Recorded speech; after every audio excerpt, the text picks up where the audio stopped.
ఓం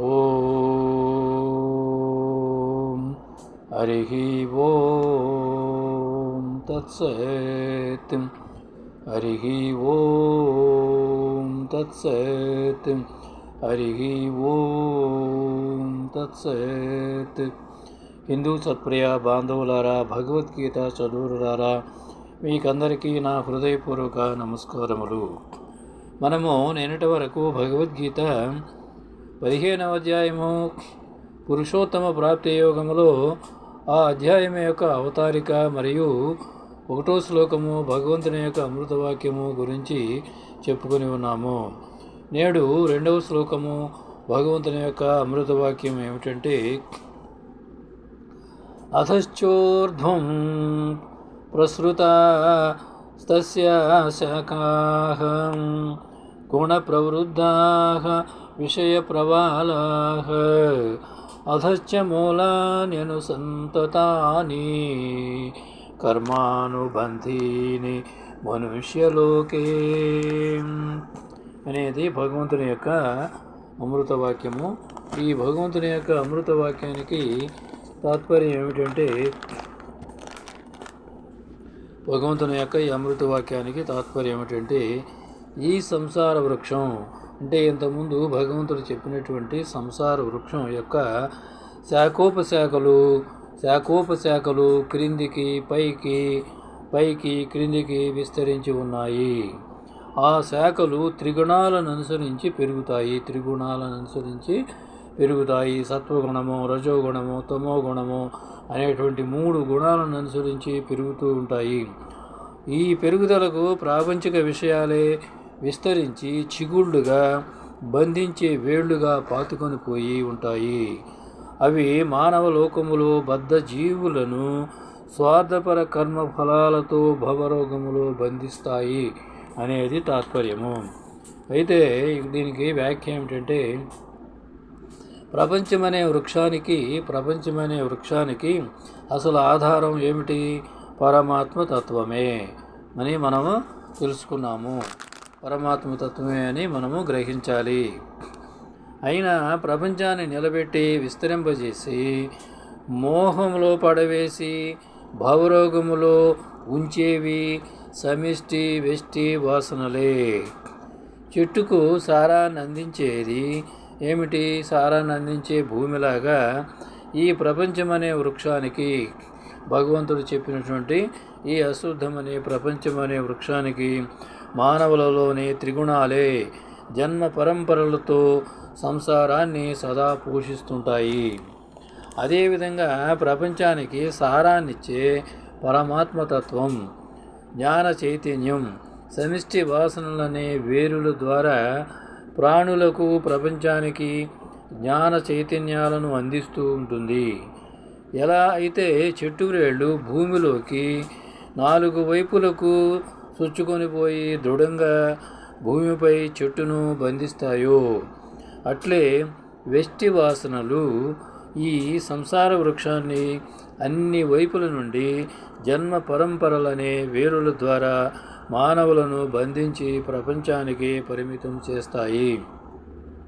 ఒక్కొక్క ప్రాణి జీవితం ఒక కొమ్మ అని అనుకుంటే, ఈ భగవంతుడు చెప్పినటువంటి ఈ సంసారం అనే వృక్షానికి ఒక్కొక్క ప్రాణి జీవితం ఒక్కొక్క కొమ్మ అని అనుకుంటే, కొమ్మ పైకి క్రిందికి విస్తరించినట్లు బద్ధజీవులు వారి వారి వెష్టి వాసనల గుణాల ఆధారంగా, వారి వెష్టి వాసనల గుణాల ప్రాబల్యం వల్ల చేసే కర్మలను బట్టి ఉత్తమ నీచ ఉత్తమ జన్మలు పొందుతూ సంసార రోగములో ఉంటారు.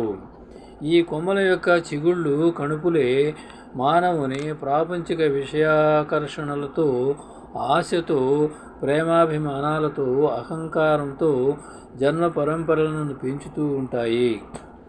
ఈ విషయ వాసనలు, ఆశ, ప్రేమాభిమానాలు, అహంకారం లేకపోతే బంధమే లేదు, మాలిన్యమే లేదు, జన్మే లేదు. కావున అదృశ్యంగా ప్రస్తుత శరీరములో ఉన్న ప్రారబ్ధ వాసనలే సూక్ష్మ శరీరంలో అంటే అంతఃకరణలో ప్రేరణలై సంకల్పాలై స్థూల శరీరం ద్వారా గుణకర్మలై కర్మఫలాలతో సంగమం చేసి ప్రతి మానవుని కర్మబంధాలలో ఇరికించి జన్మ పరంపరలను పెంచుతాయి అని మనం అర్థం చేసుకోవాలి.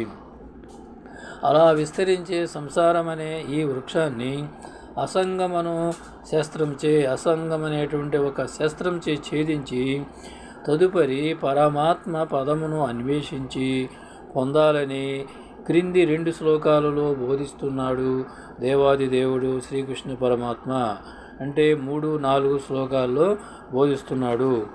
3వ శ్లోకం ఏంటంటే భగవంతుని యొక్క అమృత వాక్యము, నరూపమసేహ తథోపలభ్యతే నాంతో నాదిర్న చ సంప్రతిష్ట అశ్వత్థమేనం సువిరూఢమూలమసంగశస్త్రేణ దృఢేన చిత్వా అనేది.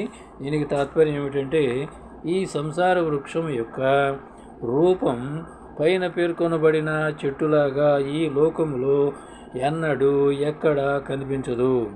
అలాగే ఈ భవరోగం యొక్క మొదలు మధ్య అంతం కూడా కనిపించదు. అలా ప్రాపంచిక విషయాకర్షణలతో కర్మఫలాలతో సంగమమై సుదీర్ఘంగా పాతుకుపోయి ఉన్న ఈ సంసార వృక్షాన్ని పెంచే ప్రాపంచిక విషయాలను అసంగం అనే సడలని దృఢమైన శస్త్రంతో ఛేదించవలసి ఉన్నది అనేది తాత్పర్యం.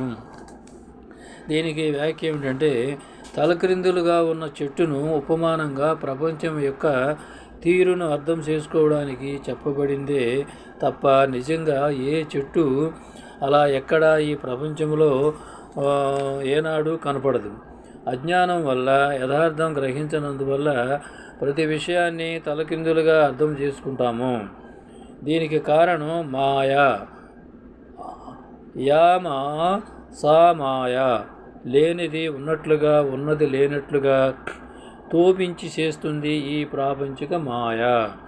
అందుచేతనే మాయామయ ప్రపంచమన్నారు ఈ ప్రపంచాన్ని.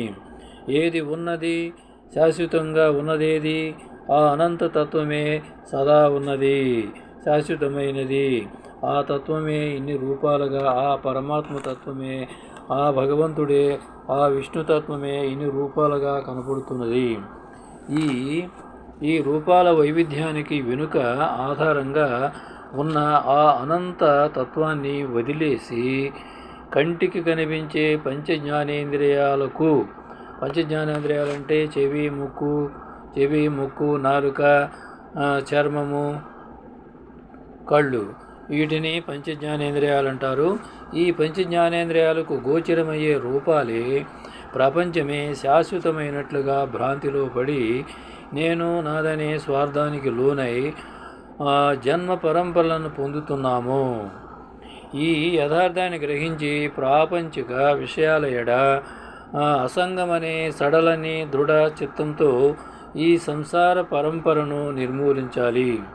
సంగ అనగా ప్రాపంచిక విషయాసక్తితో నాదను కలయిక. ఈ భావనే భవబంధ హేతువు. మరి వృక్షాన్ని ఎందుకు ఉపమానంగా తీసుకున్నారు అనేది మనకి సందేహం వేయవచ్చు. దాని గురించి తెలుసుకుందాము. వృక్షనాత్ వృక్ష అంటే వృక్షం చీల్చడానికి వీలైనది. తెగ నరకను కూడా వచ్చు. అందుచేత ఈ సంసారాన్ని వృక్షంగా పోలుస్తూ నిస్సంగమనే దృఢ సంకల్పంతో ఛేదించాలని పరమాత్మ తెలియజేశారు. ఇంటిలో కూర్చున్న వాడికి ఇంటి పునాదులు, ఇంటికి ఆధారమైనవేవి కనబడినట్లే మనం ప్రపంచంపై వ్యామోహంతో తిరుగుతున్నంత కాలం ప్రపంచమే కనబడుతుంది. కానీ ప్రపంచానికి మనకు ఆధారమైన ఆత్మ, పరమాత్మ తత్వం కనపడదు. అలాంటిదొకటి ఉన్నదని కూడా తోచదు మనకి. సంసారంలోనే సతమతమవుతూ కనీసం తెలుసుకోవడానికి కూడా ప్రయత్నించం. ఇప్పుడు ఈ ఆధునిక కాలంలో అదే జరుగుతున్నది. అందుచేత అసంగం అనే శస్త్రంతో ఈ ప్రాపంచిక మోహాన్ని తెగనరికి భవరోగ విస్తారం ఎక్కడి నుండి, ఎవరి నుండి ప్రారంభమైందో ఆ పరమాత్మ తత్వం పట్ల భక్తితో ఉండి జన్మ పరంపరలకు నిలయమైన భవరోగం నుండి బయటపడే మార్గాన్ని వెతుక్కోవాలి. ఆ తత్వాన్ని తెలుసుకొని అందు స్థిరపడితే తిరిగి ఈ ఊబిలోకి రానక్కర్లేదు. అదే ముక్తి అవుతుంది. అలా ప్రపంచంతో ప్రాపంచిక విషయాలతో సంఘాన్ని ఛేదించి వెంటనే సాధకుడు ఏమి చేయాలో కూడా పరమాత్మ తెలియజేస్తున్నారు. 4వ శ్లోకము.